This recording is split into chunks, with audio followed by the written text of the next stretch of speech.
Budget में कौन कौन से संकल्प थे सरकार के, और इस बजट में कौन से संकल्प लेगी सरकार जिन्हें पूरा करने की दिशा में आगे बढ़ेगी, ये कुछ ही देर बाद साफ हो जाएगा। वक्त घड़ी की सुइयां जैसे जैसे आगे बढ़ रही हैं, इंतज़ार की घड़ियां भी बढ़ती जा रही हैं। 11 बजे, ठीक 11 बजे मुख्यमंत्री अशोक गहलोत अपना पिटारा खोलेंगे, प्रदेश को विकास के नए आयाम देंगे।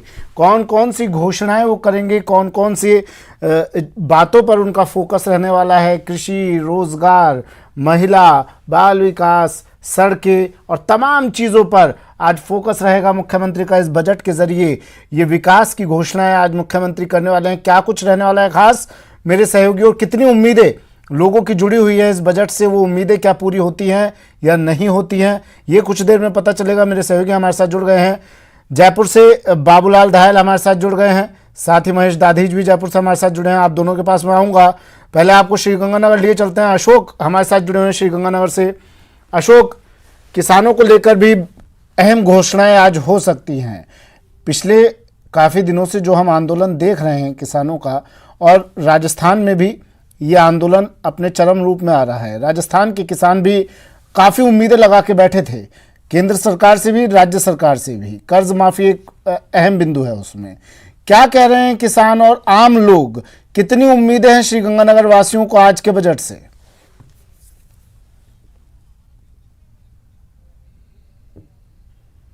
देखिए सुमित जी, प्रदेश के सीमावर्ती जिले श्री गंगानगर और हनुमानगढ़ दोनों ही जिले कृषि प्रधान के रूप में पूरे प्रदेश में विख्यात हैं। कृषि प्रधान जिला होने के साथ साथ यहाँ के जो किसान हैं काफी जागरूक हैं, और पिछले कुछ 3 महीने के करीब करीब जो किसान आंदोलन चल रहा है उससे पूरा का पूरा किसान संगठन एक साथ हुआ बैठा है। आज जो मुख्यमंत्री अशोक गहलोत जो राज्य सरकार का बजट पेश करने जा रहे हैं, इससे किसानों को काफी उम्मीद है। किसानों को उम्मीद है कि एक तरफ जहाँ तीनों केंद्रीय कृषि कानूनों के वजह से किसान यहां पर थोड़ा सा परेशान होता हुआ दिख रहा है, पिछले 3 महीने से लगातार विरोध करता हुआ दिख रहा है, वहीं उनको उम्मीद है कि आज राज्य सरकार के द्वारा पेश किए जा रहे बजट से किसानों को कृषि कल्याण से संबंधित कुछ योजनाएं, लोक लुभावन घोषणाओं की थोड़ी सी उम्मीद है ताकि किसानों को राहत मिल सके। लेकिन सबसे बड़ी जो उम्मीद है इस समय, जो श्री गंगानगर और हनुमानगढ़ जिले के आम उपभोक्ताओं के साथ साथ किसान जो राज्य सरकार की तरफ देख रहा है, वो देख रहा है पेट्रोल और डीजल की बढ़ी हुई दरों को लेकर। अभी पिछले कुछ दिनों से श्री गंगानगर जिला पूरे देश के पटल पर छाया हुआ है पेट्रोल और डीजल की सबसे ज्यादा कीमतों को लेकर, क्योंकि पेट्रोल और डीजल की कीमतें न केवल आम उपभोक्ताओं के साथ साथ पेट्रोल पंप डीलर्स को प्रभावित करती है, बल्कि किसानों को भी प्रभावित करती है, क्योंकि बिजली के बाद डीजल एक ऐसा फ्यूल है जो किसानों के लिए सबसे ज्यादा खेती के कार्यों में उपयोग होता है। तो सबसे ज्यादा डीजल की जो दरें हैं वो राजस्थान में है, और राजस्थान में भी सबसे ज्यादा जो महंगा डीजल और पेट्रोल मिल रहा है वो श्री गंगानगर जिले में मिल रहा है सुमित जी। तो यहाँ के आम उपभोक्ताओं के साथ साथ किसानों को, आम व्यापारियों को, पेट्रोल पंप डीलर्स को जो गहलोत सरकार की तरफ से ज्यादा उम्मीद दिखाई दे रही है वो ये है कि पेट्रोल और डीजल पर वेट दरें घटाई जाएं। गहलोत सरकार से उम्मीद जताई जा रही है। अभी कुछ दिनों पहले ही, 2 दिन पहले ही ऊर्जा मंत्री और प्रभारी मंत्री बी डी कल्ला श्री गंगानगर जिले के दौरे पर आए थे। उस समय पेट्रोल पंप डीलर एसोसिएशन के साथ साथ किसान संगठनों ने भी बी डी कल्ला से मुलाकात कर पेट्रोल और डीजल पर जो वेट दरें हैं उनको कम करने की मांग की है, ताकि यहाँ के उपभोक्ताओं के साथ साथ किसानों को, और साथ साथ जो महंगाई बढ़ने वाली है, एक जो फोरकास्ट किया जा रहा है कि डीजल की रेटें ज्यादा होने की वजह से ट्रांसपोर्टेशन कॉस्ट बढ़ेगी, जिसका सीधा प्रभाव बाजार में बढ़ने वाली दरों को लेकर है, महंगाई को बढ़ने को लेकर है। तो सुमित जी, इसमें सबसे ज्यादा जो उम्मीद यहाँ के लोग कर रहे हैं वो है पेट्रोल और डीजल की बढ़ी हुई वेट दरों को कम करने की। शायद आज उन्हें उम्मीद है कि मुख्यमंत्री अशोक गहलोत पेट्रोल और डीजल पर जो कोरोना काल के दौरान बढ़ाई गई थी वेट दरें, उनको शायद वापस ले लें, और इसके साथ साथ उपभोक्ताओं, पेट्रोल पंप डीलर्स और किसानों को एक बड़ी राहत मिल सकेगी। जी सुमित जी। ठीक है, ये राहत देते हैं नहीं मुख्यमंत्री अशोक गहलोत, ये पता चलेगा, क्योंकि बीच में भी मुख्यमंत्री ने, सरकार ने वैट की दरों में कुछ कटौती की थी, लेकिन फिर से पेट्रोलियम कंपनियों ने दाम बढ़ाकर जनता पर एक मार की। अब देखना होगा आज कितनी राहत मुख्यमंत्री के पिटारे से मिलेगी। महेश, कहां पर हैं आप और क्या हलचल है?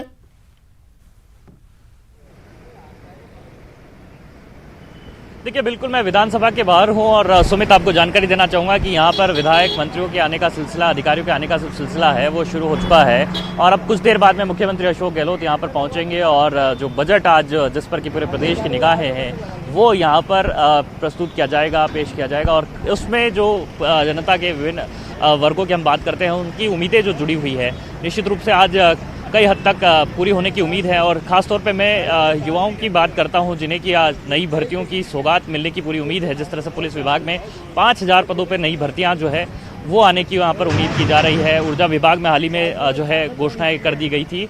और जिस तरह से युवाओं का जो क्षेत्र है, शिक्षा और जो रोजगार है, उस पर सरकार की जो प्राथमिकताएं पहले भी खासतौर पर देखने को मिली थी। और मुख्यमंत्री ने अपने पिछले बजट में एक संकल्प के तौर पर इसे पूरा करने की बात कही थी। उसमें जो भर्तियां अटक गई है, जो नई भर्तियां होनी है, उस पर जो है सरकार का फोकस रह सकता है। और साथ ही में जयपुर की बात करते हैं तो जयपुर शहर जो है उसको भी उम्मीद है कि 4000 करोड़ का जो बजट है वो जयपुर शहर को मिल सकेगा। उसमें से 1000 करोड़ जो है यहाँ पर ट्रैफिक फ्री करने पर जो है उस दिशा में व्यय किया जा सकेगा। वहीं गणगौरी बाजार जो है उसको अपग्रेड किया जाना है, उसके ऊपर भी जो है बजट यहाँ पर दिया जा सकता है। 6 नए आरओबी बनाए जाने हैं, उसको लेकर के भी जो है बजट में प्रस्ताव में ये बात शामिल की जा सकती है। तो दूसरी तरफ जो रिंग रोड का काम है जयपुर में खास तौर पर, उसमें जो कहीं अटकाव आ रहा है, तो वो काम अब सीधे तौर पर एनएचआई के बजाय जो है 30 गांवों में जिस तरह से रिंग रोड का काम चल रहा है वो अब जेडीए को मिल सकता है। जो हाउसिंग बोर्ड की कई जमीनों को लेकर के आपत्ति रही है, तो जेडीए जो है कुछ जमीनों को हाउसिंग बोर्ड को ट्रांसफर कर सकता है। हाउसिंग बोर्ड को मजबूत करने और लोगों को आवास के किस तरह से आवास की जो समस्या है उससे निजात दिलाने के जो प्रावधान है वो बजट में किए जा सकते हैं। वैसे तो हेल्थ है जो बजट में प्रायोरिटी पर रहने वाला है, क्योंकि 30% तक का जो बजट है वो इसमें बढ़ाया जाने वाला है हेल्थ सेक्टर को लेकर के। और मेडिकल के क्षेत्र में, चिकित्सा के क्षेत्र में जो नई भर्तियां, नए प्रावधान है, नर्सिंग कर्मचारियों की भी बात करते हैं तो उनके लिए भी जो स्पेशल प्रावधान है, क्योंकि कोरोना का एक ऐसा वक्त रहा है जिसमें कि चिकित्सा जो है वो एक अहम क्षेत्र हो गया है। तो इस लिहाज से जो सरकार की बेसिक जो अभी इस समय फोकस जो है वो चिकित्सा के क्षेत्र पर रहने वाली है। उसके बाद में बाकी के जो सेक्टर्स हैं, खासतौर पर किसानों की बात करें, क्योंकि देश भर में जो जिस तरह से किसानों का आंदोलन चल रहा है और किसानों के कर्ज माफी की जो बात है वो भी यहाँ पर इस बजट में कई हद तक पूरी हो सकती है। पहले भी सरकार ने 1000 करोड़ का जिस तरह से फंड किसानों के कल्याण के लिए बनाया गया था, और उससे अब किस तरह से किसानों को राहत दी जा सकती है उस दिशा में बेरोजगार धरना दे रहे हैं पिछले काफी दिनों से, वो यहाँ पर कृषि के क्षेत्र में भी की जा सकती है। तो हर एक क्षेत्र बातचीत हुई, ठीक है, आश्वासन मिल गया है उन्हें, क्या उनको लेकर कुछ होगा? जो है सरकार की तरफ से जो प्रतिनिधि